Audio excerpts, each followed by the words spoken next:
নেই বাবু, পরোটা এখন আর হবে না, সামনে আমাদের ভাই বেরাদাররা আছে ওখান থেকে। আপনার মন তো খুব ভালো, এরকম ভাবে তরকারি ডিম দিয়ে দিচ্ছেন পুরোপুরি ফ্রিতে।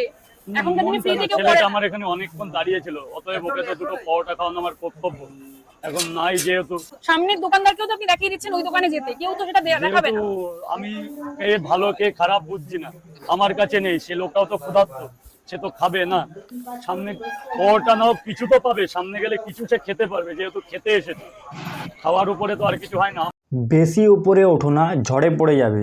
কিন্তু যদি পাটা মাটিতে থাকে তাহলেও ঝড়ে পড়ে যাবে, তাহলে মনে হয় বেঁচে যাবে। কিন্তু রাজুদাকে বিনাশকালে পা মাটিতে রাখতে পারবে না, ব্লগার নামক ঝড় এসে তাকে উড়িয়ে নিয়ে যাবে। একটা সময় ছিল গোল্ডেন সময় রাজুদার কাছেও, আর রাজুদাকে যারা পছন্দ করে তাদের কাছেও। যখন 4-5টে ব্লগার আসতো, কিছু কাস্টমার আসতো, দুজনকে ইজিলিভাবে হ্যান্ডেল করতো রাজুদা। আর আমাদের কাছেও 2-4টে রিলসের পর রাজুদার 2-4টে রিলস এসে যেত।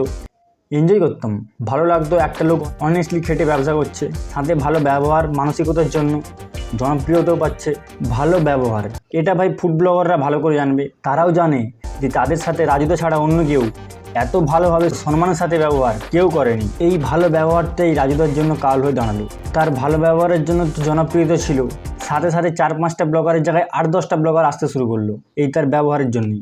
বেশি সম্মান দিয়ে ফেলেছিল তাদেরকে, বেশি পাত্তা দিয়েছিল, ওই জন্য ভাই 4-5টা থেকে 8-10টা 15-20টাও আসতে শুরু করলো, যেটা রাজুদার কাছে কাস্টমারের সাথে হ্যান্ডেল করা খুবই চাপের হয়ে যাচ্ছিল। এখন তো ভাই কাস্টমারদের থেকে ব্লগারের সংখ্যা বেশি হয়ে গেছে। এখান থেকেই ভাই আমি দেখতে পাচ্ছি রাজুদার ব্যবসার 12টা বেজে গেছে। আর 12টা বাজাচ্ছে কারা সেটা তো আর বলতে হবে না, মনে হচ্ছে ব্লগার পাঁঠার দল। মানে এদের এতটুকুও কমন সেন্স নেই। সত্যি কথা বলতে বাচ্চাদের এর থেকে বেশি সেন্স আছে। একটা মানুষ খেটে ব্যবসা করছে, সেখানে 50 জন ব্লগার মিলে তাকে ঘিরে তার মাথা খাচ্ছে। এবার 12 জন যদি একসাথে এইগুলো দেয় আর এভাবে লাগায়, আমার অস্বস্তি না, আমারও তো 5 জন খাবে। যেহেতু আমার শর্ট জায়গা, এই পাশে দাঁড়াতে, ওই পাশে অন্য লোকের দোকানে, সবাই করুন, আমি সবাইকে টাইম দেবো। 11টার গাড়ি বাদ দিয়ে 12টায় যাবো, কিন্তু আমার বিজনেসটাও করতে দিন, যাতে আমি এই পরোটাগুলো রিটার্ন না নিয়ে গিয়ে বেচতে পারি। মানে সে বলছে 9টার পর 11টার পর ফাঁকা হলে তাদেরকে সময় দেবে, তাদের সাথে কথা বলবে, তারপরে সে দরকার পড়লে 11টা ট্রেন না হলে 12টার ট্রেনে যাবে। দেখছে সে কাস্টমারদেরকে খাওয়া দিতে ব্যস্ত, তাও তাকে অনবরত 1000 রকম প্রশ্ন করে যাচ্ছে। মানে এরা পাঁঠার দল নয়, কি পরিমাণ ননসেন্স ভাবো। কিন্তু তাদেরকে তো ভিডিও করতেই হবে। রাজুদার ব্যবসার কেন মারা যাক, কাস্টমার মারাক। এইভাবে এইরকম পরিমাণে হ্যারেস্ট করলে সে নিজে থেকেই ব্যবসা বন্ধ করে দেবে। দাদা 1-2 জন করে করো না দাদা, কারণ কাস্টমারগুলোকে যার জন্য বন্ধই করে দিতে হচ্ছে। তুমি হাত জোর করছি দাদা, 1-2 জন করে করো, আমার তো মালটা বেচতে হবে। তাহলে দোকানটাই বন্ধ করে দিই, তোমরা ব্লগ করো, কি করবে। প্লিজ দয়া করে এইসব বন্ধ করো। মালটাও বেচতে দিচ্ছে না, মানে কি পরিমাণ পাগল্যচা ব্লগারগুলো ভাবো। মানে কেন এতক্ষণ থেকে ব্লগারদেরকে গালাগালি দিচ্ছি বুঝতে পেরেছো নিশ্চয়ই। এবার অনেকে বলবে তাহলে জামাতে এতগুলো মাইক কীভাবে লাগিয়ে আছে। আরে রাজুদা যখন ব্যস্ত কাস্টমারদেরকে দিতে, হাতে করে জোর জবরদস্তি এখানে লাগিয়ে দিচ্ছে। আর রাজুদা তো ভাই না বলতে জানে না, ব্যবসা শেষ। অনেকে ভাই কমেন্ট সেকশনে বলছে ভিখারি ব্লগার। না না, কাউকে ভিখারি বলা ঠিক নয়, ওদের পাগলা দোচা বলো, পাগল চোদা। সেখানে গেলে যদি আমাকে ক্যামেরা করে, আমি ট্রেনে উঠছি ক্যামেরা করছে, অটোয় উঠছে, সেখানে আমার কি করণীয় আছে? আমি পছন্দ করছি এগুলো, আমি একদমই অ্যালাউ করছি না। আমার মানে অনেকে বলছে রাজুদার অহংকার হয়ে যাচ্ছে, এটা বাড়াবাড়ি, এটা করা ঠিক নয়, যার জন্য সে পপুলার তাদেরকে এখন এরকম করছে। ভাই ভুল। মানে তুমি নিজেকে ভাবো, তুমি যেখানে যাচ্ছ সেখানে তোমার সাথে 20-25টা ক্যামেরা যাচ্ছে, উইদাউট পারমিশনে তুমি যাই করছো সেটাই করে পোস্ট করে দিচ্ছে। একটা মানুষের ভিডিও করে সোশ্যাল মিডিয়াতে আপলোড করতে তার পারমিশন লাগে, এই সেন্সটাও ব্লগারদের নাই। তুমি যদি টয়লেটে যাও, সেখানে যদি কেউ ভিডিও করে উইদাউট পারমিশন সোশ্যাল মিডিয়াতে আপলোড করে দেয়, তাহলে তোমার কেমন লাগবে? ভাই এরা রাজুদাকে পরোটাওয়ালা হিসেবে দেখছেই না, এদের কাছে রাজুদা ভিউজ, কন্টেন্ট। মানে একটা ভিডিওতে দেখলাম রাজুদা কিছু তরকারি বেশি হয়ে যাওয়া বা টক হয়ে গেছিলো, যে কোনোটা হয়েছিল, যার জন্য ফেলে দিচ্ছিল, সেটারও ভিডিও করতে হবে। রাজুদা বলছি এটা করো না প্লিজ, এটা করো না, ভিডিও করো না। পারমিশন নিয়েও তো দূরের কথা, বারণ করা সত্ত্বেও ভিডিও করছি। পাগল দোজা ব্লগার বলছে এটা কি করছো রাজুদা, ফেলে দিচ্ছ কেন তরকারিটা? এমনভাবে জিজ্ঞাসা করছে যেন ওর বাড়ির তরকারি, তার ব্যবসা, তার তরকারি, সে ফেলবে না খাবে সে তার ব্যাপার। মানে সে কি করছে সবের ভিডিও তাদের করতে হবে, তার ব্যবসা না বন্ধ হওয়া পর্যন্ত। মানে ওরা এটাও জানে না যে নেগেটিভ ইমপ্রেশন কীভাবে পড়তে পারে। অডিয়েন্স তো এটা দেখবে না যে তরকারিটা টক ছিল, তারা বলবে যারা খেতে পায় না তাদেরকে দিতে পারতো তরকারিটা না ফেলে। এখন এমন হয়ে গেছে যে রাজুদার কথা কোনো ব্লগার শুনছেই না। ব্লগারে লিমিট করার জন্য তো 4-5 জনকে লাগবেই, যারা লাঠি হাতে দাঁড়িয়ে থাকবে, না হলে তো ভাই ব্লগারদেরকে সরানো যাবে না।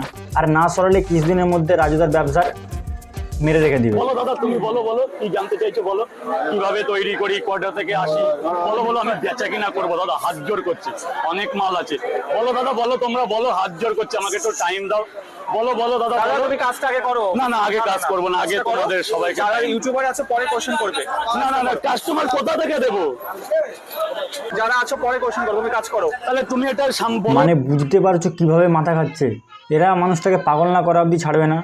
একটা প্রশ্ন 50 জন ব্লগার 50 বার করছে, আর সেম প্রশ্নের উত্তর যদি 50 বার দেয় তাহলে তো পাগল হবেই। ফুড ব্লগাররা যেমন ভাইরাল করে তার থেকেও জঘন্য হবে এরা বিনাশ করে। এখন 50 জন মিলে তার মাথা খাচ্ছে, রাগের মাথায় রাজুদা কিছু বলে দিলে আর রাজুদার অহংকার হয়ে গেছে। অডিয়েন্স তো ভাই নিষ্পাপ, যেমন দেখাবে যেমন বলবে সেটাই বুঝবে। তো ব্লগাররা যতই উৎপাত করুক রাজুদার পা মারতেই থাকবে। রাজুদার অনেক নেগেটিভ ভিডিও দেখলাম, ভালো ভিডিও দেখালাম না, ওটা ভালো ভিডিও দেখো।